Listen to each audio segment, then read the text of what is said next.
from mom's kitchen, made by mom. Taste of mother care. Mom's love on plate.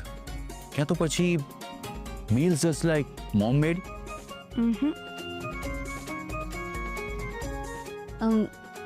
પકવાંજલિ, અરે આમાંથી એકેય નામ નહીં ચાલે. હા, આ કેવા નામો છે? Vrindavan cloud kitchen. हाँ?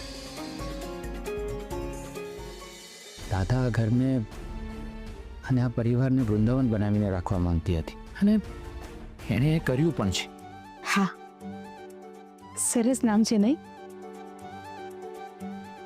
મારી રાધાનું વૃંદાવન ક્લાઉડ કિચન.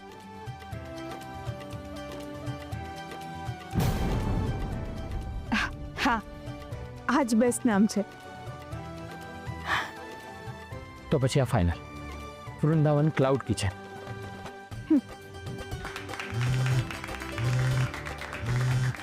હો આવો.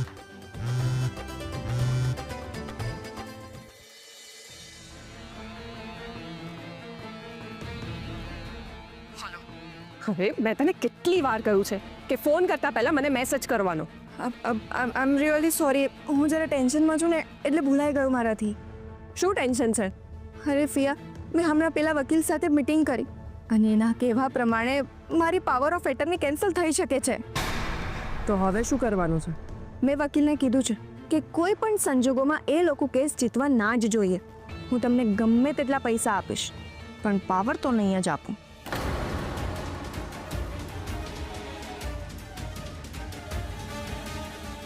હેલો હેલો હેલો, તું સાંભળે છે ને હું શું કહું છું? હેલો.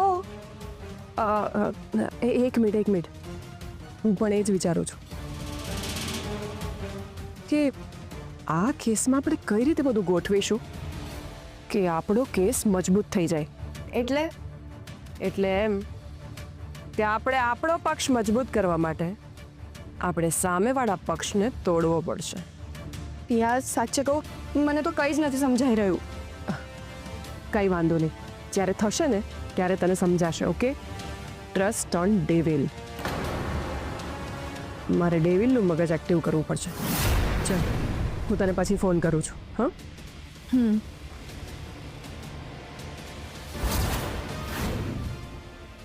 નીલા, આપણા મેનુના લિસ્ટમાં તને જે પણ કંઈ બનાવતા આવડી ગયું હોય ને એના પર ટીક કરી દે.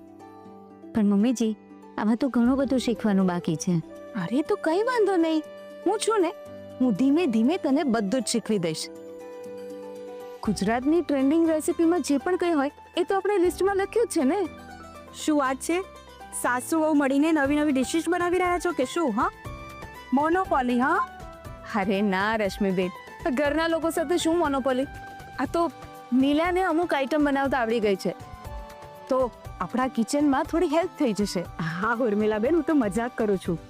અચ્છા ચલો, મને એમ કહો કે આજે તમે મને કઈ વાનગી બનાવતા શીખવાડવાના છો? અરે તમે પણ રાધા જેટલા જ ઉત્સાહી છો. તમને જોઈને રાધાની યાદ આવી ગઈ. હા, મારી રાધા પણ નવું કામ શીખવા માટે હંમેશા તૈયાર રહેતી હતી.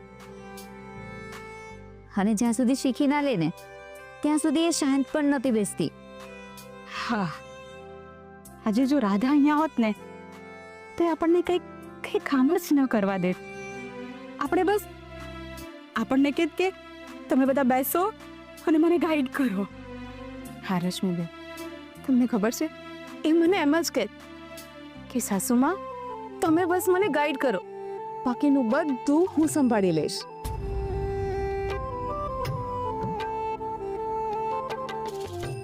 ખબર નહીં મારી દીકરી કયા જન્મનું લેણું ચૂકવી રહી છે. હું એને દુનિયાની બધી જ સુખ સાહેબી અને ખુશહાલી આપવા માંગતી હતી પણ મારી દીકરી સુધી પહોંચી જ ન શકી. અને જ્યારે સુખ ભોગવવાનો સમય આવ્યો ત્યારે એવી હાલતમાં જ ન રહી.